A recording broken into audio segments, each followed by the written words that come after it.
2024 is here and Arsenal are busy. With Mikel Arteta looking for solutions, the Gunners need to bounce back.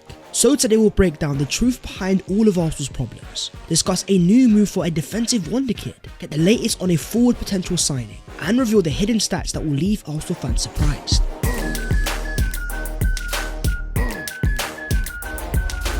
Yo, what is going on guys? My name is Baz14, welcome back to your boy's channel, and yes, your boy is still alive. A new year has arrived and a lot of things are happening at Arsenal. So smash a like on the video if you enjoy, subscribe to the channel if you are new. But starting off with Arsenal's dilemma. Ending 2023 on back-to-back defeats, Mikel Arteta was not a happy man.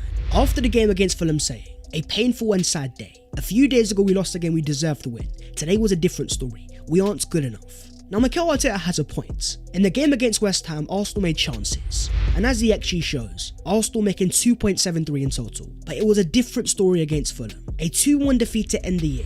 Mikel Arteta said after the game this was the worst performance of the season. These images here sum the game up. Declan Rice and Gabriel both in disagreement. I put that game down to fundamentals, where normally Arsenal are physically top, able to win their duels and battles. For one of the first times this season, Fulham were outworking Arsenal. But we have to focus on the real problem. Arsenal fans are focused on the attack, having scored only 20 open play goals this season. That is less than the likes of Bournemouth, Wolves, Fulham and Nottingham Forest. This graphic here will tell you the entire story. Not only are the Arsenal players scoring less, but there's also been a clear drop off in shot conversion rates. The prime example, Gabriel Martinelli. 19% last season, this year it's down to 6%. But is Mikel Arteta using Martinelli correctly? A player that was only behind Harry Kane last season in terms of XG performance, showcasing that he's a fantastic finisher, often finds himself isolated out wide. I feel like Arteta needs to use Martinelli like Heung-min Son.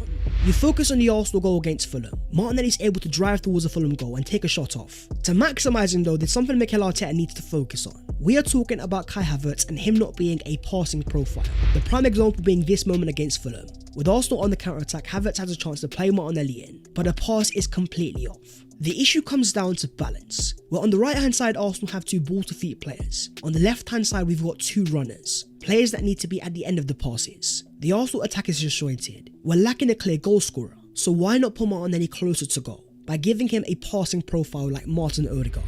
You look at these stats this season, Odegaard is the highest player in the league in terms of passing leading to shots, secondary shot assist, third in terms of shot sequence featured in, and third in terms of carries that end in the shots. Moving Odegaard closer to Martinelli could give Arsenal a different level of dynamism, where there'd also be an effect on Bukayo Saka. After another goal against Fulham, Saka has 20 goal contributions in 26 appearances this season. But there's also a clear problem. Having been fouled 43 times this season, Saka has only drawn 7 yellow cards, and it's got to the stage where Arsenal have made an official complaint to the PGMOL over the rough treatment of Bukayo Saka by Premier League opponents. Saka is currently the third most fouled player in the league. But you could also look at Mikel Arteta. By providing Saka a more dynamic runner like Kai Havertz, Arsenal could be able to attract ball players away from Saka. We have to realise what we have. Two superstar wingers in the making. It's time for Arteta to give his superstars the superstar treatment. I also want to talk about Declan Rice. After giving away a penalty against West Ham, struggling on his own against Fulham, there's been a lot of talk of Rice holding Arsenal back. But that's a myth that we need to bust. Not only has Rice won the ball back 278 times, the most out of any outfield player in 2023, but even in terms of ball progression, there's no player in Europe's top 5 leagues this season that has made more progressive passes than Declan Rice with 184. Often he gets compared to Thomas Partey, but if you compare the numbers of Partey last season versus Rice this season, Rice is averaging more passes into the final third, making more progressive passes, and also completing more progressive carries. Partey and Rice are different players. By nature, Partey is more of a risk taker, but Rice is being asked to do a different job, giving Arsenal more security on the ball, to give us a more sustainable way of controlling games. I want to focus on some very important context. Often you hear about the comparison of last season, the fact that Arsenal aren't as good, but we have to realise that so far we're actually playing with plan B. Mikel Arteta's main midfield three of Partey, Rice and Odegaard has only started 3 games this season, where Partey alongside Odegaard and Xhaka started over 20 league games. It shows how far the squad's come. Even without potential starters like Partey and Timber, Arsenal remain in the title conversations, which wouldn't have been the case last season. Here's how the title race stands though. Arsenal have dropped all the way down to 4th, 5 points behind first place Liverpool. And we have to focus on their game against Newcastle, beating them 4 goals to 2. Liverpool created an XG of 7.53. Now they're about to lose Mo Salah to AFCON. But just think about it for a second. That's the same Liverpool side that Arsenal faced just a few weeks ago and limited them to only 1 big chance all game. But looking at the expected points, Arsenal and Liverpool were actually neck and neck, with Man City remaining slightly on top. The real issue is finishing. In the last 2 games, Arsenal have been an XG of 4.58, limited the opponents to 2.93, but have ended up losing both games. The important thing to notice is that our problems are changing. Where early in the season Arsenal weren't creating chances, over the last 8 games where Arsenal being out of form, we have created the second most XG in the league, only slightly behind Liverpool. Underlying numbers are never the be-all and end-all, but the reason why I take them seriously is because a team that's always on top is Man City, a team that has won 5 out of the last 6 league titles. As Declan Rice says, there has been a blip on the road, but there's no need to panic. There are so many games to go. We need to stay positive. This is not a time to be negative. We've got a great manager and a great set of players. We will keep going. Moving on to Arsenal's transfer movement. 'Tis the season of the January transfer window. Arsenal have a chance to resurrect their season, but there is one massive problem. We are talking financial fair play. As Sammy Mockbell says, there is a willingness to do business in January, but the constraints of FFP regulations after a near £200 million spend in the summer will hamper Arsenal this window. The club want to add a striker, 2 midfielders and a defender to the ranks before the start of next season. Arsenal have only made one massive sale over the past few seasons, but it was an important one in following Balogun. The reason coming down to Hell End. Anytime Arsenal have sold an academy player, it comes up as clear profit in terms of FFP. So let's focus on a different academy player, the future of Reiss Nelson, and it's getting interesting. According to Team News and Ticks, Premier League clubs are showing interest in Reiss Nelson, with West Ham being one as reported by the ex-West Ham employee. Reiss is a man in demand, with even James Benz reporting Sevilla and Wolves would like to take Reiss Nelson on loan in January, but the player is minded to stay and fight for his place this season. Here's when Nelson has to ask himself an important question. 24 years of age and not a starter. Time and time again you got Trossard being trusted over him. At what point does he get frustrated? If Nelson is going to stay at Arsenal, then Mikel Arteta needs to help him. In games where Arsenal take off Martinelli, Nelson is one of the only other players that provides explosion. But what's happening with the future of Emile Smith-Rowe? Here was a video that went viral during the game against Fulham, of Emile Smith-Rowe getting blanked by Gabriel Martinelli after offering a handshake. That has been blown out of proportion. Clearly Martinelli has not seen the hand. But there is a narrative that's building around Smith-Rowe. Is he getting treated unfairly at Arsenal, making only 1 start all season, behind the likes of Havertz and Fabio Vieira? According to The Athletic, Arsenal's Emile Smith-Rowe has been tracked long term by Newcastle to bolster their attack. Smith-Rowe is at a very important stage. His stocks are still high enough for him to get a big move. But what's the plan for Mikel Arteta? In an Arsenal team that sometimes lacks dynamism, why has he not turned to Smith-Rowe? Is it a lack of trust or is it a lack of fitness? There's one player that holds the key to all of our business. We're talking the future of Eddie Nketiah, who according to David Ornstein, Crystal Palace have firm interest in Nketiah, but Arsenal have not indicated any desire to let him go so far. If that changes, Palace are going to push hard. There's a reason why Arsenal will never say that Nketiah is for sale. They're trying to up his value as much as possible. Nketiah is homegrown and England international. Palace have only scored 22 goals this season, the 3rd least in the league. Arsenal will know they're desperate, giving us a massive advantage in negotiations. But what about Arsenal's own forward signings? Could we turn to a certain Pedro Neto? Returning for Wolves after 2 months out injured, Neto has been on fire this year with 7 assists in total. You have to focus on his dribbling numbers. 2.1 successful per game at 53% success rates. This guy could be a game breaker. Think about the games that are also up against deep blocks. Having an explosive ball carrier like Pedro Neto, break down tactics with pure quality. But as David Ornstein says, there's no expectation of him leaving Wolves in January. Summer could well be a different story. Man City like him, as do a couple of other big clubs. We know Arsenal have long-term standing admiration, but there's been no recent overtures from them. Let's not forget that Neto has spoken in the past, saying that Arsenal was a team that he supported growing up. The numbers don't lie. In terms of carries into the penalty area, Neto is up there currently performing above Bukayo Saka. But focus on slightly above him. You've also got a certain Nico Williams, 21 years of age and thriving at Atletico Bilbao. With 8 goal contributions this season, his ball carrying numbers are fantastic, averaging 3.1 successful dribbles per game. Now this would be an intriguing signing. As you can see from his recent form, despite being so young, Williams is reaching a new level. The reason why I love the profile is versatility, where this year he's been primarily a left winger. You look at his heat map from last season, and he was also playing a lot on the right hand side. The reason why this is interesting is because of his contract. Having recently renewed at Bilbao to 2027, there is a release clause in that contract that's been set at €55 million. In a market that's reaching a new level of insanity, signing a Nico Williams could be ahead of the curve. But Arsenal are also on the market for a new centre forward. Let's just say the names are flowing in. According to Kaya Kayanak, Arsenal are scanning the market for a potential forward addition in January. One of the names they may look to is Victor Boniface. Football London understands that Boniface is an Arsenal fan, which could give the Gunners a huge advantage when it comes to a potential transfer deal. With 10 goals and 7 assists this season, thriving for Bayer Leverkusen in his first year in the Bundesliga, this deal for me makes no sense. Boniface has got so much potential, but such small sample size. Having spent last year in the Belgian League where he only scored 9 league goals, at 23 years of age, this year is the first time Boniface has scored over 10 league goals. Arsenal may have to look elsewhere. And here's where we're talking about an old friend. According to Sky Sports in Italy, Arsenal are serious about Dusan Vlahovic.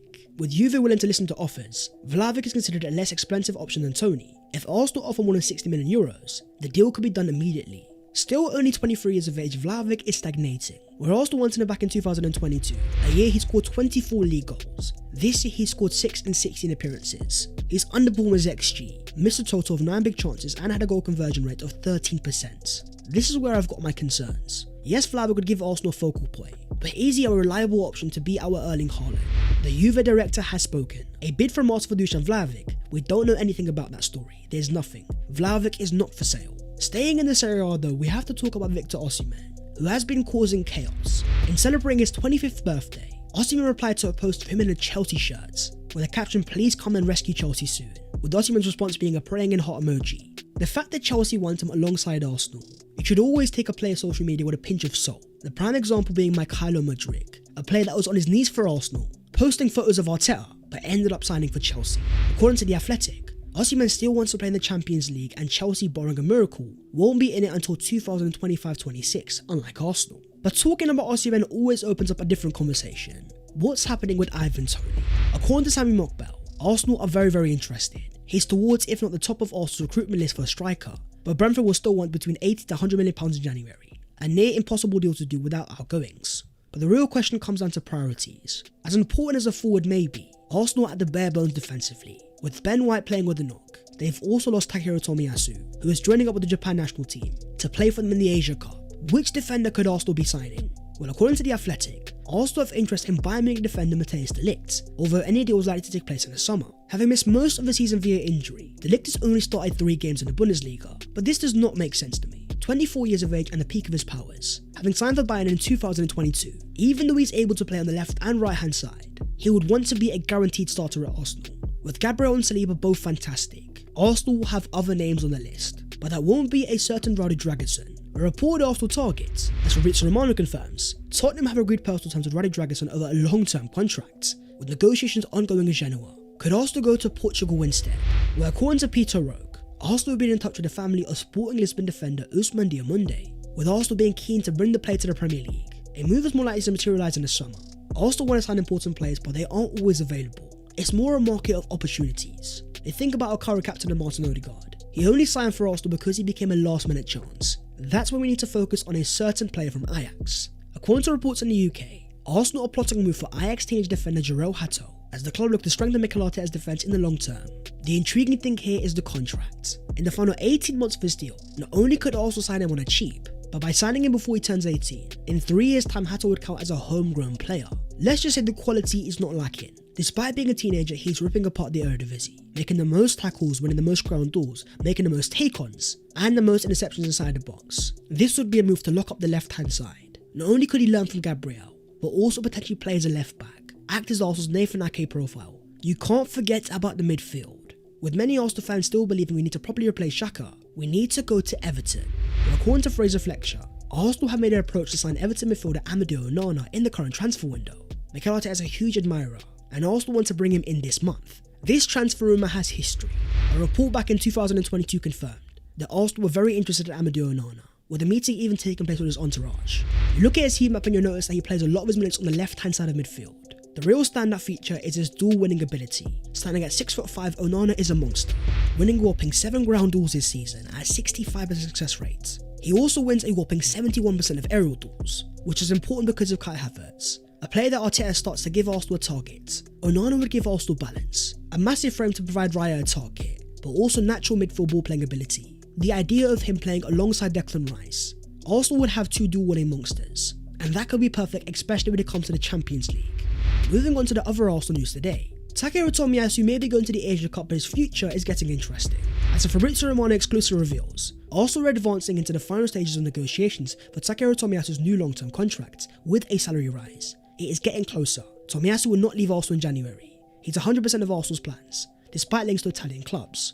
By locking down Tomiyasu's future, Arsenal are getting best of both worlds, where even if they want to sell the player in the future, if a team wants to sign him now, they'll be forced to make a crazy offer. But I want to talk about a player that's not currently at the Emirates, but thriving at Luton Town. After returning from injury, Albert Sambi Lukonga is back, and made 2 goal line clearances as Luton beat Sheffield United, becoming the first player to do so in the Premier League match this season. Sambi put up an 8.2 rating, alongside getting an assist, 28 accurate passes, 2 accurate long balls, alongside a whopping 5 out of 6 ground balls. The issue for Sambi has always been off the ball intensity, but playing for a team that's fighting for its life is allowing Sambi Lukonga to evolve. But let's talk about Arsenal's current midfielders. There's been an intriguing development with Thomas Partey, who has been left out of the Ghana squad for the African Cup of Nations, with the Ghana coach Chris Hughton saying, "I spent a lot over this period of time with Thomas and the Arsenal staff. They will treat his injury with caution, and so will the player. This has been a big injury for him and the biggest injury he's ever had." This is really concerning news. Partey was meant to be closing into an Arsenal return. Not going to AFCON may be a sign. Either he's re-injured himself, or he suffered a massive setback. Arsenal have to refocus though, because they've got a massive game on Sunday. Liverpool come to the Emirates Stadium as Arsenal play their first game in the FA Cup, and Arsenal are going to play in their all-white kit as the normal red campaign returns. Liverpool will also show their respect, playing in their 3rd kit at the Emirates to show support to the normal red campaign. For Arsenal, without Tomiyasu and Thomas Partey, what about Alexander Zinchenko? Simon Collins says, Zinchenko is set for a scan to discover the extent of his calf injury, and Arsenal are facing a nervous way. Here's my expected Arsenal lineup. Ramsdale and goal with Ben White, Saliba, Gabriel and Kiwior back 4. Jorginho, Rice and Odegaard midfield 3, with Martinelli, Jesus and Saka up front. That is the video there and there though, so hopefully you guys have enjoyed. If you have, don't forget to smash a like and also subscribe to the channel if you are new. If you want to follow your boy on all of his social medias, then the links are down below in the description. But that was the latest episode of the Transfers FC. The window is open and hopefully now your boy can provide you more consistent content. Trust me, I'm trying. Sometimes it's difficult, but you know what? I ain't gonna give up. So I'll see you guys soon. Take care and deliver it.